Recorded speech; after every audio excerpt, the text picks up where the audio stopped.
Hey everybody, it's Andrea from Andrea Speaks TV, back to bring you more news and commentary you can use. Y'all, this is an audio only upload.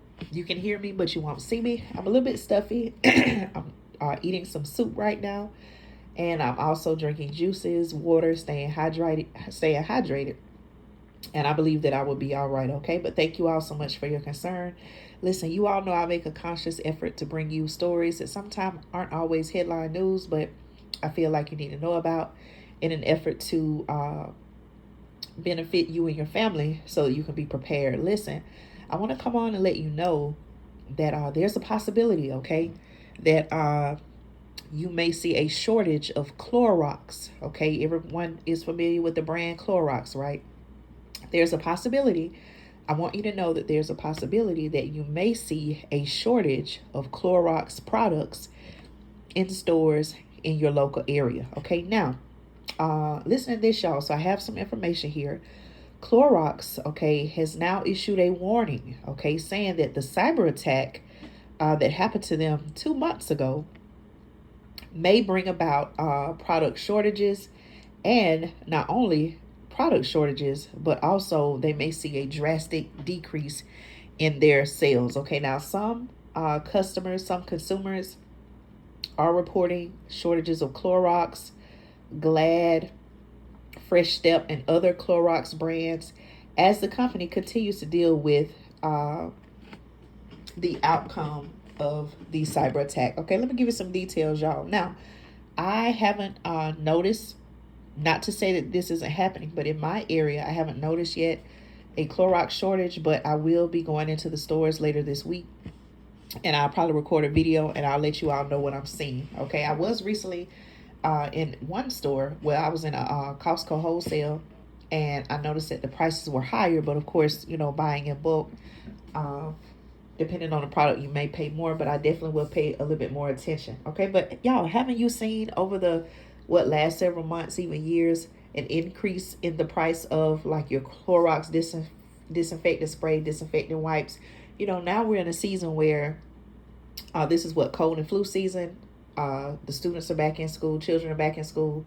So quite naturally, this time of year and with everything else going on, there seems to be an uptick in demand, which we can see may lead to higher prices. Okay, listen to this, y'all. Okay, so some consumers are reporting empty store shelves where Clorox bleach, Glad trash bags, or Burt's Bees skin products should be. Okay, Clorox, the consumer products giant that makes those and many other items, is still picking up the pieces, okay, according to my sources, in the wake of a devastating cyber attack 2 months ago. Now, the company did say late September that for weeks it had been unable to automatically process orders for its vendors, which include large retail stores like Walmart and Target, okay?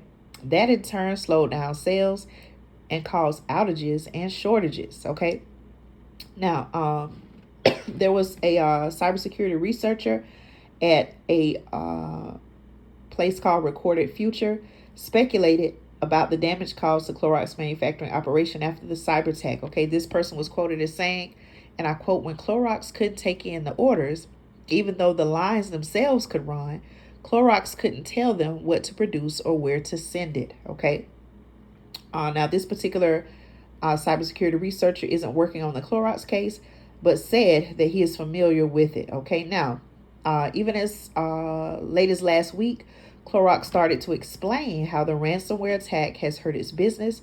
The company said this past Wednesday it will likely lose money in the first quarter of its fiscal year in 2024, which ended on September 30th, as a result of the breach and the necessary repairs to its systems. Now, Clorox actually reported $1.74 billion in revenue in the first quarter of last year. And in early August, shortly before it disclosed the cyber attack, the company said it expected sales to grow in the mid-single digits in the first quarter. Okay, now if sales had grown 5%, that would have resulted in $1.83 billion in revenue based on last year's totals. Instead, the company said last week that sales will fall 23% to 28% from a year ago. Now, listen, y'all, what I hear from that is if sales were down, they weren't able to get the product out to the vendors, places like Walmart, Target, so that consumers like you and I could go out and shop it, and could go out and shop and buy those items. what I get from that also is that it could also lead to possible higher prices. Okay. So check your local area. I don't want to tell you to go out and just buy a whole lot of this. You know, some people use it, some people don't. Some people, you know, use different type of cleaning products. So I'm not here advocating saying that you need to go out and buy Clorox. But what I am saying is, okay, if you do shop for those Clorox items, and not only just Clorox, I'm not only talking about disinfectant spray. These are Clorox brand items the company owns, and I just learned this, Glad, okay, the trash bag line, as well as Burt's Bees. So if those are any items that you need, get them, you know, now while they're available. Let's see.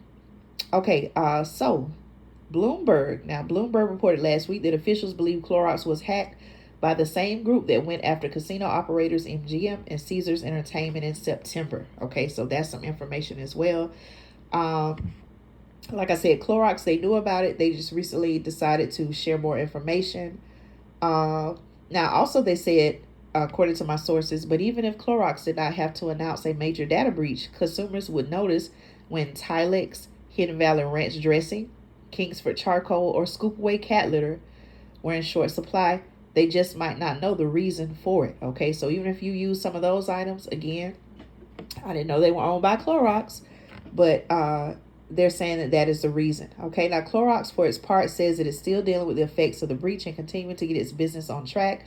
All of our manufacturing sites, here's a statement by Clorox, who said in an email statement, and I quote, all our manufacturing sites are operational and we are ramping up production and working to restock trade inventories. Okay, now the company says it will benefit as retailers start to restock, but even that won't happen until its fiscal second quarter in early 2024. Okay, until that time comes, all right, shoppers are advised that they will likely have to deal with continued shortages of some Clorox products. Okay, so again, y'all, I want to let you know this is what's going on. Check your local area. Let me know what you're seeing. Are you seeing higher prices? Are you seeing shortages in these Clorox branded items? Okay. All right. Thank you all so much for tuning in. I pray that you be well. I pray that your family, that you and your family be blessed. Take care. Stay encouraged. Even in these unusual times, everything is going to be all right, y'all. Talk to you soon.